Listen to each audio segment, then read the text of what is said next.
नमस्कार, आप देख रहे हैं हमारी खास पेशकश हक आपका और मैं हूं आपके साथ संदीप। इस मुल्क का आम आदमी बदहाल है और जिन सड़कों से वो गुजरता है वो भी उन्हीं की तरह बेहाल है।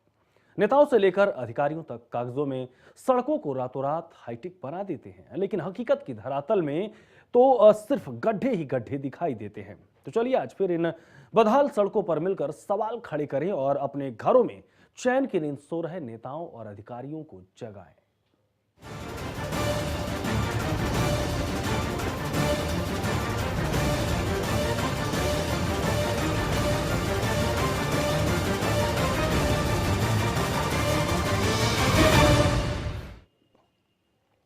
हम चर्चा शुरू करें उससे पहले आपको देश के सबसे बड़े सूबे की 8 तस्वीरें दिखाते हैं। जरा इन तस्वीरों को देखिए और अंदाजा लगाइए कि आम आदमी किस तरह से बेहाल है, परेशान है, दुखी है, चिंतित है। ये लोकतंत्र को मजबूत करने वाली सड़कें हैं, जिन रास्तों से राजनेता से लेके सफेद पोश नेता से लेके एक अफसरशाही, एक अधिकारी से लेके आम आदमी हर कोई गुजरता है, लेकिन नेताओं को इन सड़कों की याद सिर्फ चुनाव के दौरान नजर आती है। लेकिन आम आदमी रोज इनसे संघर्ष करता है, इन पर सफर करता है और परेशान और चिंतित रहता है, दुर्घटनाओं का शिकार होता है। बावजूद इसके वादे तो होते हैं, लेकिन हकीकत क्या है इन 8 तस्वीरों के जरिए आप देख सकते हैं। आप भी अपनी बेबाक राय श्री न्यूज के माध्यम से रख सकते हैं और सत्ता के गलियारों तक अपनी आवाज पहुंचा सकते हैं। श्री न्यूज खास आपके लिए लेकर आया है हक आपका, वो मुद्दे जिनसे आम आदमी का सरोकार होता है।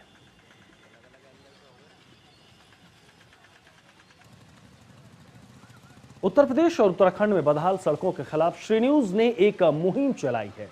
हम पूरे प्रदेश भर में घूम घूम कर बदहाल सड़कों का जायजा ले रहे हैं। जनता की मुसीबतों को नजरअंदाज करने वाली सरकार और अफसरानों को आगाह कर रहे हैं कि उनका यह रवैया ठीक नहीं है।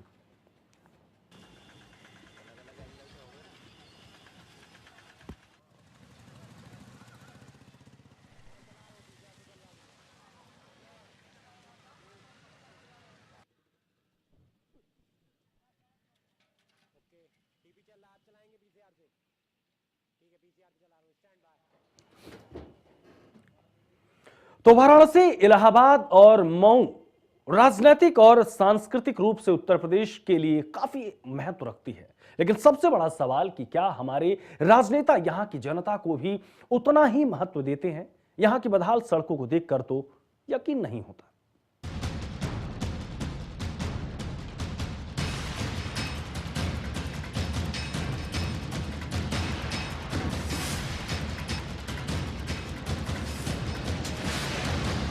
अब इन 3 तस्वीरों को गौर से देखिए। ये तीनों तस्वीरें देश के सबसे बड़े सूबे की हैं, जहां स्थानीय लोगों के साथ साथ पर्यटकों को लगातार मुसीबतों का सामना करना पड़ता है।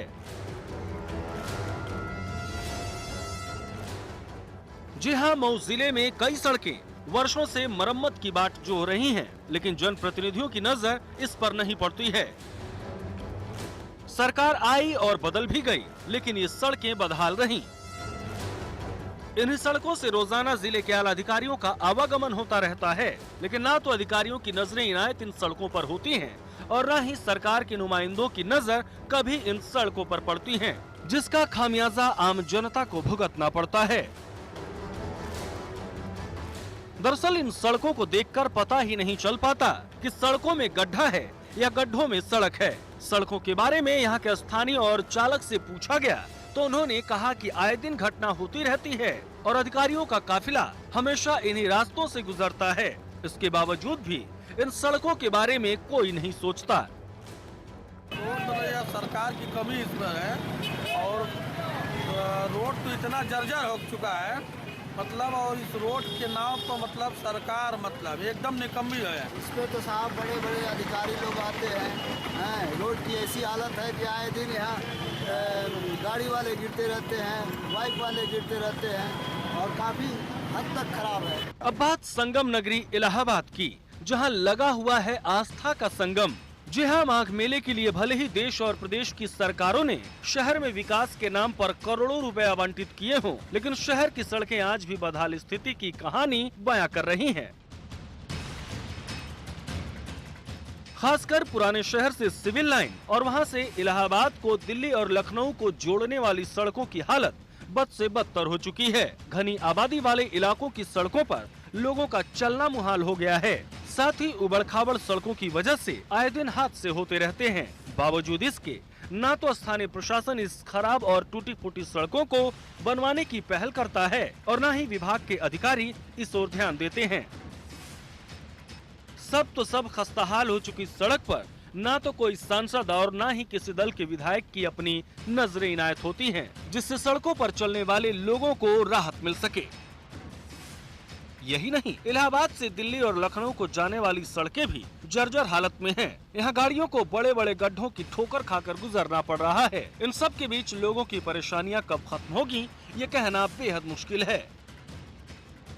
यहाँ पे रोड डेली आते जाते हैं हम लोग, गाड़ी फंसती है, हमारी गाड़ी गिरती है, लोगों की गाड़ी गिरती है, गाड़ी में गाड़ी टकरा जाती है, उसका सरकार को कोई रिस्पॉन्स ही नहीं ना। आदमी जा रहा है, मरे जिए, उससे कोई मतलब ही नहीं ना। तो बच्चे गिर जाते हैं स्कूल से जो आते हैं, जो दोपहर में सर यहाँ टालियाँ आती हैं, बच्चे गिर जाते हैं तो बहुत परेशानी होती है। महिलाएं गिर जाती हैं, बहुत सी महिलाएं गिर जाती हैं और बहुत देखने में वो लगता है। अभी ये सड़कें जो हैं सब खराब हो चुकी हैं, जर्जर टाइप की हो गई हैं, इनकी समस्या खराब हो गई है। इससे पब्लिक का आवागमन जो है बहुत खराब है सर, इसको दुरुस्त कराया जाए। वहीं अब बात करते हैं देश के प्रधानमंत्री जी के लोकसभा क्षेत्र की। जी हाँ, वाराणसी भी खस्ताहाल सड़कों से जूझ रही है। वाराणसी के लोगों में आक्रोश साफ झलकता नजर आता है। बद से बदतर सड़क, ये वो सड़कें हैं जिससे रोजाना लोगों को गुजरना पड़ता है। जगह जगह पर खस्ताहाल सड़कें, टूटी सड़कें, या यूं कहा जा सकता है कि इन काली रंगों वाली सड़कों पर काली कमाई करने वाले सरकारी अफसरान और महकमे में अपनी पैठ जमा कर बैठे सरकारी नौकरी के नाम पर कुशल ठग, जो जनता को अनेक प्रकार से आंखों में धूल झोंक कर अपनी जेबों को लगातार भरते जा रहे हैं। कमीशन खोरी का नजारा साफ दिखता है इन सड़कों पर। बारिश होते ही सड़कों की दशा दुर्दशा में तब्दील हो जाती है। मामला यही नहीं थमता, जनता से बड़े बड़े वादे करने वाले नेता भी सरकारी अफसरों से भी ज्यादा पैसा कमाने की जुगत में लग जाते हैं। अफसरों की अनदेखी और नेताओं की लापरवाही का खामियाजा भुगतना पड़ता है भोली भाली जनता को। सड़कों पर धूल, टूटी सड़कों के कारण कठिनाइयों का सामना करते हुए जनता बेबस और लाचार नजर आती है। आप भी सुनिए क्या कहना है वाराणसी के लोगों का। और जी, सड़कों के लिए बहुत सारे इस समय बनारस में काफ़ी दिक्कतें चल रही हैं। जैसे आप देख सकते हैं, जगह जगह सीवर खुद जाता है कभी कभी, और गड्ढे काफ़ी हो गए हैं सड़क पे, और सड़क के किनारे काफ़ी मतलब कचरे के ढेर लग जाते हैं, जिससे भी जाम लगता है। और कुछ जो मतलब लीगल और इलीगल लोग अपने मतलब ठेले वगैरह लगाते हैं, जिससे भी हमें ट्रैफिक का सामना करना पड़ता है। और ये गड्ढे की वजह से हमको काफ़ी मतलब प्रॉब्लम का सामना करना पड़ता है। जैसे आप देखते होंगे, जगह गड्ढे होने की वजह से कभी रात में एक्सीडेंट्स वगैरह हो जाते हैं। तो गड्ढे में मतलब ज़्यादा गड्ढे और ये सोने को डस्ट वगैरह उलते, आँखों में डस्ट वगैरह चले जाते हैं, जिसकी वजह से भी एक्सीडेंट काफ़ी हो जाती हैं। और गड्ढों की वजह से जगह जगह नाले बन जाते हैं, नालों में भी गाड़ियाँ अगर फंस के मतलब उससे एक्सीडेंटल हो जाती हैं। सुना आपने कैसे लोग बेहाल हैं। सवाल उठता है कि आखिर कब दुरुस्त होंगी सड़कें। क्या जनप्रतिनिधियों की जरा भी परवाह नहीं आवाम की। आखिर 5 साल के बाद एक बार फिर नेताजी को जनता के बीच जाना होगा। क्या सवाल नहीं पूछेगी जनता? आखिर कब रुकेगी कमीशन खोरी, कब होंगी सड़कें दुरुस्त? मऊ से जाहिद इमाम, इलाहाबाद से आरिफ राजू के साथ वाराणसी से शैलेंद्र सिंह की रिपोर्ट, श्री न्यूज। तो देखा आपने, ये नजारा है उत्तर प्रदेश, जो देश का सबसे बड़ा सूबा है। फिलहाल एक कॉलर हमारे साथ गोपालगंज से जुड़ रहे हैं। बहुत स्वागत है सर आपका। हाँ साहब, नमस्कार। जी नमस्कार, रखें अपनी राय। हाँ, क्या कहना चाहेंगे? अभी हम एक संगम नगरी की रिपोर्ट दिखा रहे थे। इलाहाबाद, बनारस बड़ा शहर है, आस्था का केंद्र है, लोगों का आना जाना लगा रहता है, लेकिन सड़कों की हालत बद से बदतर। क्या कहेंगे? यहाँ तो बिहार की सड़कों की स्थिति बहुत बुरी है जी। इतनी बुरी है कि कभी बस से ट्रक चली तो कभी भी बाइक पे गिर सकती है। इतनी बुरी है, 2 फीट 3 फीट गहराई तक यहाँ की रोडें चल रही है। NH-28 से सबसे बुरी स्थिति है यहाँ पे, जो बिहार यूपी के जो बॉर्डर चालू होता है, बसनापुर करके है जी। तो वहाँ से लेके आगे हजियापुर जगह है, सबसे बुरी स्थिति इनकी है। जी यदि हम लोग बाइक, किसी ट्रक के पीछे है बाइक लगी हुई है, जी। हम लोग चल रहे हैं, तो लगभग 20 मीटर की दूरी पर न रहे हम लोग बाइक पे, जी जी तो कब ट्रक जो है हम लोग के शरीर पर गिर जाए इसकी बिल्कुल बिल्कुल दुरुस्त कह रहे हैं संतोष जी आप। सवाल यह है कि हम आवाज उठाते हैं, हम पहल करते हैं, बार बार कोशिश करते हैं, लेकिन बावजूद इसके किसी भी नेता या अधिकारी के कानों तक जू नहीं रेंगती है। जहाँ तक पार्टी पॉलिटिक्स नेताओं की बात है, उन लोग के पास तो लग्जरियस गाड़ी है, उनको क्या मालूम कहाँ गड्ढे हैं, कहाँ क्या है, कहाँ बारिश लगी है, बारिश की पानी लगी हुई है। जी बिल्कुल, बड़ी बात आप कह रहे हैं, उनके पास तो लग्जूरियस गाड़ी है, परेशानी तो आम आदमी को होती है। वो लोग कभी गरीबी देखे नहीं, रोड कभी देखे नहीं, अपने बंद गाड़ी में आते हैं, 20-25 लाख वाली गाड़ी में आते हैं, मस्ती करते निकलते चले जाते हैं। कभी ये अपने पैदल चले तो मालूम हो कि हाँ रोड की क्या स्थिति बनती है। बिल्कुल बिल्कुल बिल्कुल दुरुस्त कह रहे हैं आप कि बड़ी गाड़ियों में उन्हें पता तक नहीं चल पाता है। लेकिन संतोष जी, बड़ा सवाल ये है कि हर 5 साल के बाद हाथ जोड़कर एक बार फिर जनता के बीच में हमारे प्रतिनिधि आ जाते हैं, क्या जवाब देना चाहिए जनता को? नहीं, ये 5 साल का बाद तो प्रतिनिधि जनप्रतिनिधि आते हैं, लेकिन उनसे बातें उसी टाइम तक होती है जब ये दरवाजे तक आते हैं। दरवाजे के आने के बाद से जब ये अपने पुनः गृह में चले जाते हैं जीतकर, उनका दर्शन दुर्लभ हो जाता है। भगवान से दर्शन कर लीजिए, तो उनसे दर्शन नहीं होने का है। बहुत शुक्रिया संतोष जी आपका। तो भगवान के दर्शन कर लीजिए, लेकिन जनप्रतिनिधियों के दर्शन नहीं होते हैं। हमारे विधायक जी, सांसद जी के दर्शन नहीं हो पाते हैं। फिलहाल हमारे साथ भूपेंद्र जुड़े हुए हैं प्रतापगढ़ से। भूपेंद्र जी, आपका बहुत स्वागत है। जी सर। जी भूपेंद्र जी, क्या कहना चाहेंगे आप? तो सड़कों सर, की भूपेंद्र शुक्ला नाम है हमारा। जी जी शुक्ला जी, क्या कहेंगे आप? जो सड़कों की बदहाल स्थिति है, क्या कहेंगे? प्रदेश सरकार ध्यान नहीं देती है इस पे, या केंद्र सरकार दोषी है? हमारे यहाँ जो है बाबागंज जी कुंडा तहसील के बाबागंज विधानसभा क्षेत्र के जो है एक इलाका जोड़ने के लिए मुख्य संपर्क मार्ग है।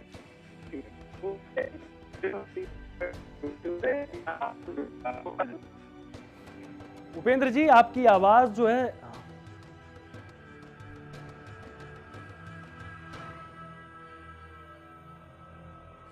भूपेंद्र जी, आपकी आवाज हम तक साफ नहीं पहुंच पा रही है।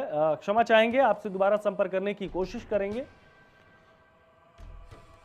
तमाम दर्शक हमारे साथ जुड़ रहे हैं और सबका यही एकमात्र कहना है कि हमारे जनप्रतिनिधि सुध नहीं लेते हैं। जीतने के बाद जब वो विधानसभा या फिर लोकसभा पहुंच जाते हैं, फिर उन्हें अपनी जनता की, अपने आवाम की चिंता नहीं रहती है और कहीं ना कहीं लापरवाही का आरोप उन ठेकेदारों के ऊपर भी लगता हुआ नजर आ रहा है, जिनके जिम्मे सड़कों को बनाने की जिम्मेदारी होती है।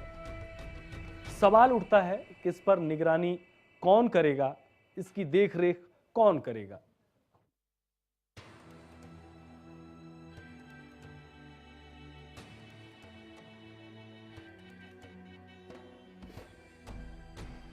फिलहाल एमएल पुत्र जी हमारे साथ पश्चिम बंगाल से जुड़ रहे हैं। एमएल जी, आपका बहुत स्वागत है श्री न्यूज पर। जी जी जी। क्या कहना चाहेंगे आप? बंगाल की स्थिति की अगर मैं बात करूं तो वहां पे सड़कों की व्यवस्था कैसी है? अरे बोलते जी, आप तक हमारी आवाज पहुंच रही है? नमस्कार सर, मैं एमएल पोद्दार का फ्रेंड AK अब्दुल कादिर जिलानी। हाँ, पहुंच रही है जी। जी जी और जी, रखिए अपनी राय, आपकी आवाज हम तक आ रही है। हाँ हाँ, पहुंच रही है। मैंने आपका शो देख रहा हूँ और महसूस कर रहा हूँ। हाँ, मैं यहाँ महसूस कर रहा हूँ वो देख करके कि जी, ये जी। क्या हाल है।